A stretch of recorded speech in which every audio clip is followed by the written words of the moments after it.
बस ना.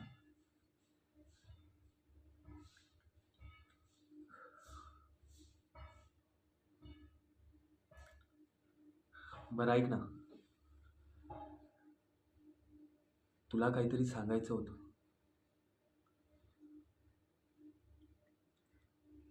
तुझ्यावर माझं प्रेम असतानाही त्यावेळी मी बोलण्याचा धाडस केला नाही.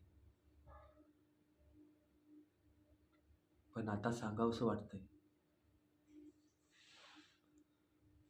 जबाबदाऱ्यातून मोकळं झाल्यानंतर मी बोलण्याचं ठरवलंच होतं, पण तोपर्यंत आपण एकमेकांपासून दूर गेलो होतो. त्यानंतर 3 वर्ष मी मुंबई बाहेरच काढली आणि माझ्या आईवडिलांनी तर माझ्या लग्नाचा आग्रहच धरला.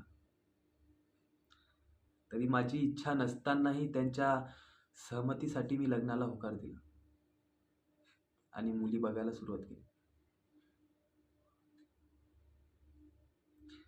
ज्या मुलींना मी होकार दिला त्यांनी मला नकार दिला आणि ज्या मुलींनी मला होकार दिला